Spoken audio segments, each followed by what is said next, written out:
You know, this is why I told you about the emotional part, and this bothers me probably maybe more so than other people, or at least maybe more so that they'll come out and speak out against it, but I will.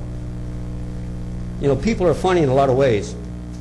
In this day and age right now, because of Iraq and Afghanistan and the so-called global war on terror, we wave the flag, we kiss Mom every 4th of July and eat all the apple pie that she can serve us.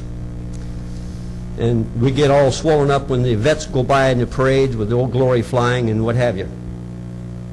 People cry at funerals, and probably a few days ago a lot of people's eyes got all swollen up when they saw the Intrepid Center open in Texas for the single, double, and triple amputee veterans down there. Most of them are young men. But those same people have the unmitigated gall to say that veterans don't need any more benefits or tax breaks or whatever you want to call it. And when I hear that, I think of one word, and I think of that tonight. If you don't vote for this, or for some reason you abstain for whatever reason, the only word that comes to mind to me, considering all those other things that we do for our veterans, that we think we're supporting our veterans, we say we're supporting our veterans, but yet when it comes to another benefit, we somehow don't want to do it because of the reasons that some of you have stated. The only word that comes to mind to me is hypocrisy. And that's all I got to say about that. Thank you. Anyone else care to comment at the public hearing on the change in the tax code? Mr. Mayor, if I may, please, since that resolution will be coming, I'd like to address Mr. Pardon me?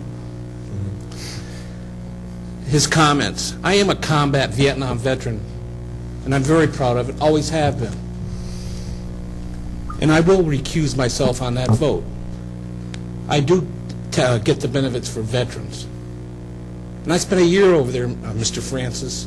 So to question me as far as why I would even recuse myself when I vote on other taxing issues.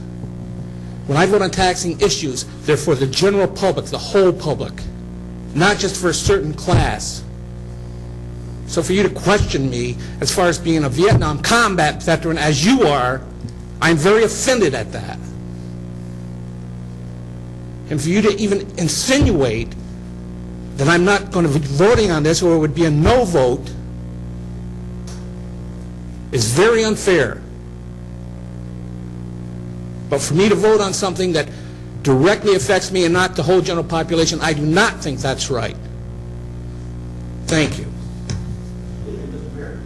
Well, I said in my remarks that I was not going to engage Mr. Clough.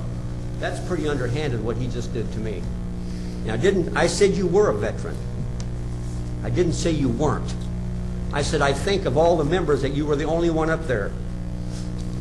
And don't you dare take my words and twist them, Mr. Clough, because everybody heard what I said, and they heard what you just said, and I didn't disparage you. And I do respect your service. And you've got unmitigated gall to say that to me? okay. Is there anyone else who cares to address council at the public hearing? Again, anyone else care to speak at the public hearing? Hearing no further comment, declare the public hearing closed.